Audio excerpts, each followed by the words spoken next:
My name's Nick Kelly and I farm at Hollands Track Farm in Newdegate. Farm with my wife Lucy, our 3 children and my parents Malcolm and Kathy. So we have beef cattle.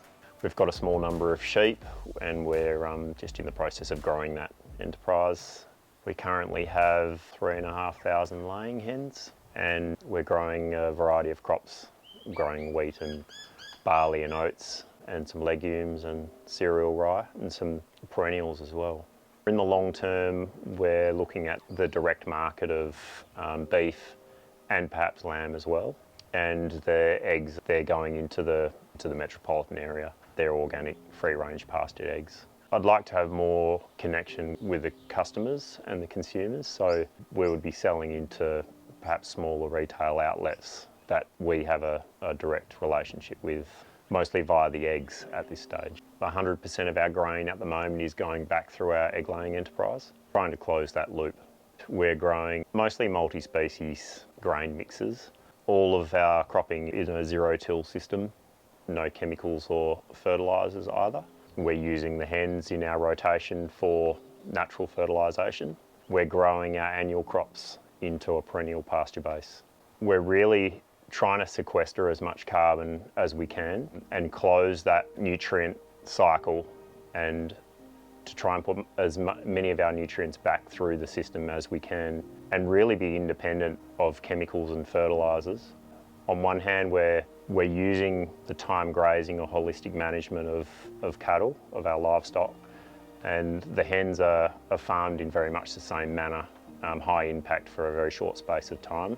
And we're developing a perennial pasture base, so mostly summer active perennials, and we're growing our winter annual crops directly into those perennials. Rather than have to hand feed animals at any time, we were really chasing a green bridge and having green feed all year round. So we selected mostly summer active subtropical C4 perennials for that project, and it was a multi-species mix that we planted. We wanted to be sequestering carbon all year round, so that's where those subtropical C4 plants came in. Phil Barrett-Leonard was instrumental in helping us put together the perennial mix that we planted. We came up with a diverse mix and not all of them were hugely successful given the time that we planted them, but some of them have been quite successful. So yeah, it was great to work with Phil in that regard. We had actually been doing this for some time, and so we were building on our knowledge base. Been mucking around with subtropicals since about 2015 and trialling them and trying to work out which ones would grow here, because we were initially told that they wouldn't grow in our environment. So I started experimenting, and then it was when Phil came along we started putting together more diverse mixes and things that I hadn't tried before. We were pretty clear on the direction that we wanted to go. It really came down to what to plant and when to plant it. The tricky part of this was figuring out how to plant these successfully in our environment, given that most of them are best established in spring, and in a conventional system you would use chemicals to remove everything else beforehand.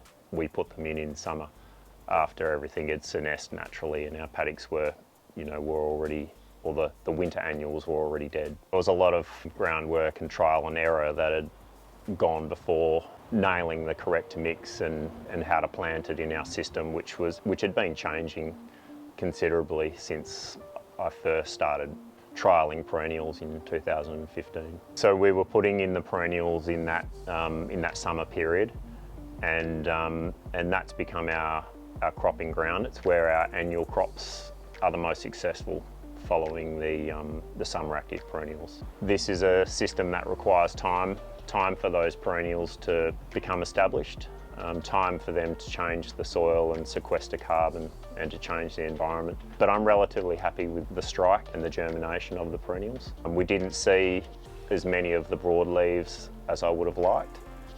They would require more rainfall and more moisture in summer to get going. But overall, yeah, it's been successful. We'll generally swath the whole crop just as it's ripening, cut it into a windrow and let the whole lot dry out, because we'll end up with quite a lot of green material in the sample otherwise. And we harvest a week or two after it's been swathed, and that resolves that issue. I'm thinking now that perhaps it would be a good time to put some more annuals into that mix as well, maybe some more legumes, something that we'll investigate in the future. My advice would be to definitely go after a perennial pasture base if you have if you're slanted towards livestock and you don't want to hand feed animals across the summer. It's a system that works really well. Its challenges are that you've got to be in a zero-till system. There's no point ripping your perennials out of the ground that are expensive to establish. So it is a total system when it comes to cropping as well as livestock.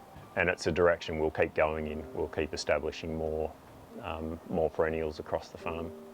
It's a long game, and I think we've yet to really see the benefits, because it takes time to change the environment. It takes time to sequester carbon and to get biology to function. Being a demonstration farm was really beneficial because of the financial support for some of the seed costs and for the consultation with Phil Barrett-Leonard as well. We have the Wheatbelt Integrity Group field day here every year, so the perennials have been well and truly viewed and assessed and picked and trodden on. We've certainly had lots of people look at them. It's been great. I think it's Felicity and the rest of the team have done a really great job.